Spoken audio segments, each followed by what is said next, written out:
በስመ አብ ወወልድ ወመንፈስ ቅዱስ አሃዱ አምላክ አሜን። የዕለቱ ስንክሳር ሰኔ 18።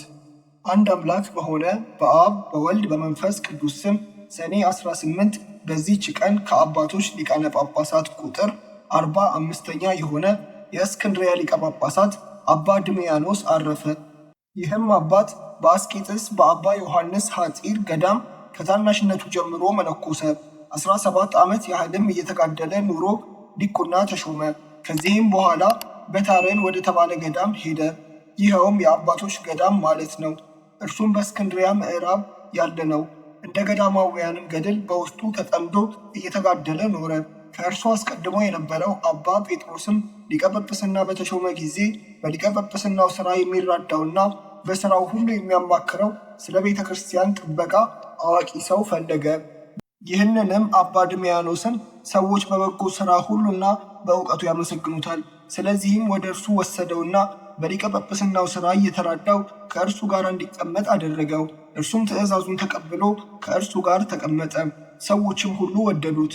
አባ ጴጥሮስም በአረፈ ጊዜ ኤጲስቆጶሳትና አዋቂዎች ሊቃውንት በአንድ ምክር ተስማምተው በእስክንድርያ ከተማ ይህን አባ ድሜያኖስን ሊቀ ጵጵስና ሾሙት። ለአገልግሎቱም ጽሙድ ሆነ። በመልካም ሥራ ሁሉ ጸንቶ ኖረ።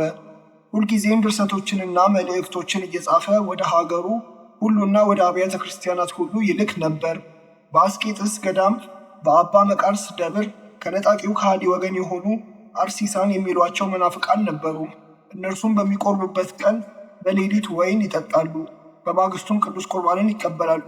እነርሱ ጌታችን በመጀመሪያ ህብስቱን ከመፈተቱ በፊት በኋላም ህብስቱን ከሰጣቸው በኋላ 2 ጊዜ ጽዋን እንደሰጣቸው በሉቃስ ወንጌል ተጽፎ ያለውን ምክንያት ያደርጋሉና። ይህም አባት አባ ድሜያኖስ ስህተታቸውን ገለጠላቸው። የፊተኛው ጽዋ የአለፈው የኦሪቱ ፋሲካ ምሳሌ እንደሆነም አስረዳቸው። አዲሱ የአባቶቻችን ሐዋርያት ቀኖና ሕግ ግን የመድኃኒታችንን ሥጋውንና ደሙን የሚቀበል ሁሉ ከመብልና ከመጠጥ ይጠበቅ ዘንድ ከቁርባንም አስቀድሞ ምን እንዳይቀምስ ያዛል። ከእርሳቸውም ውስጥ ከስህተታቸው ተመልሰው ንስሐ የገቡና የታዘዙለት አሉ። ያልተመለሱትን ግን አውግዞ ከምዕመናን አንድነት ለይቶ አባረራቸው። በዚህ በአባ ድሜያኖስ ዘመንም የአንጾኪያ ሊቀ ጳጳሳት ቴዎድሮስ አረፈ። በእርሱ ፋንታም የሥላሴን ስም ፈጽሞ የማያወሳ አንድ እግዚአብሔር ብቻ ይላል እንጂ በልዩ ሦስትነት የማያምን መናፍቅ ሰው ተሾመ። የክፋች ሃይማኖቱንም የምትገልጽ መልእክት ወደዚህ አባት ድሜያኖስ ላከ። አባ ድሜያኖስም በአነበባት ጊዜ እጅግ አዘነ። በመልእክቱ ውስጥ እግዚአብሔር አንድ ገጽ ብቻ እንደሆነ ያወሳል እንጂ የልዩ ሦስትነቱን ስም የሚያወሳ አላገኘምና። ይህም አባት ድሜያኖስ የሥላሴን በመለኮት አንድነታቸውን በገጽ በአካልና በግብር ሦስትነታቸውን ከቅዱሳት መጻሕፍትም ጠቅሶ ለዚህም መናፍቅ መልእክት ጻፍለት። ደግሞም እንዲህ አለው። ለእግዚአብሔር ዓለም ሳይፈጠር ከእርሱ ጋር የነበረ ጥንትና ፍጻሜ የሌለው አካላዊ ቃል አካላዊ ሕይወት አለው።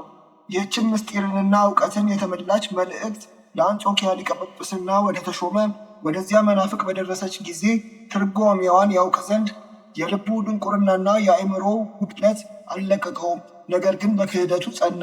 አባ ድሜያኖስም በዚህ መናፍቅ አንድነት ተለየ።